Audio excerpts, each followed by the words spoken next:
ঐতিহাসিক গুরুত্ব এর কি? এই কাহিনী এটা সত্য না মিথ্যা কাহিনী ঘটেছিল তা আমরা জানি না ঐতিহাসিক দিক দিয়ে, কিন্তু আমাদের ধার্মিক বিশ্বাস অবশ্যই ঘটেছিল, because Ram is Ram.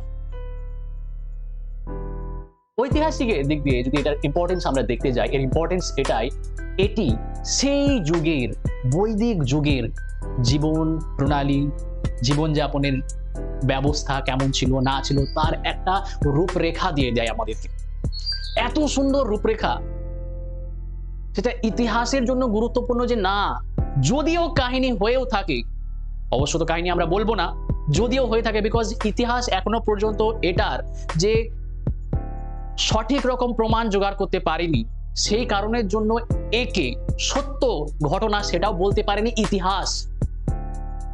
But we Indian believes it was true, it was true. আমাদের ইতিহাসের দিক দিয়ে যদি বলতে যাওয়া হয়, তাহলে ইতিহাসে বললাম ওই যুগের কাহিনী জানা যায়। যদি আমরা ফিলোসফিক্যালি যদি দেখতে যাওয়া হয়, আমরা দেখেছিলাম যে অন্যায়ের প্রতি ন্যায়ের জয়, কিভাবে নিজের ত্যাগ, আত্মত্যাগ রামায়ণের ভিতরে সমস্ত কিছুই দেওয়া হয়েছে। নিজের না ভেবে অন্যের ভাবা, সমস্ত জনের উপকার করা, সমস্ত জনকে ভালো রকম ভাবে নিয়ে চলা, সদা সত্য বলা, সকলকে ভালোভাবে নিয়ে থাকা, এইটাই তো রামের কোয়ালিটি, এটাই তো রাম ছিল। সেই কোয়ালিটি যদি আমাদের মধ্যে চলে আসে, তাহলে আমরা কেমন হতে পারি? শুধু চিৎকার করে বলাই না যে আমি রামের ভক্ত, তার কোয়ালিটি গুলো আমার মধ্যে আনা দরকার। That's the true knowledge. That's the true knowledge. এটাই তো ট্রু নলেজ। সো আমরা রামায়ণের কথা যদি বলি, রামায়ণ লিখেছেন বাল্মীকি।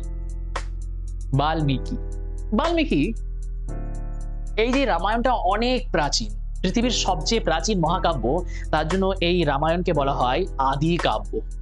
কি বলা হয়? আদি কাব্য। এই আদি কাব্য বলে একটা নাম মনে এলো, আদি পুরুষ বলে একটা সিনেমা এসেছে।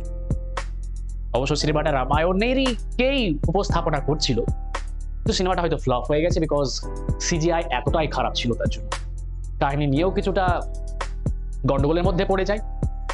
কিন্তু আমি রামায়ণের কথা যদি ঐতিহাসিক বলতে যাই, রামায়ণের জিনিসগুলো, রামায়ণের সমস্ত কিছুই আমাদের লাইফে এতটা ইম্প্যাক্ট করেছে, আমাদের জীবনযাত্রা, আমাদের সবকিছুই, এমনকি মুভিজ, কালচার, সবকিছুই রামায়ণ খুবই খুবই খুবই ইম্প্যাক্ট করেছে। সেই যুগের সমাজ কেমন ছিল সে তো জানাই যায়, কিন্তু এখনো পর্যন্ত রামায়ণের ইম্প্যাক্ট ইনক্রেডিবল, ইনক্রেডিবল। যেটা আমরা জানছি রাম মন্দির অযোধ্যার, সেখান থেকে আমরা জানছি it has a great impact on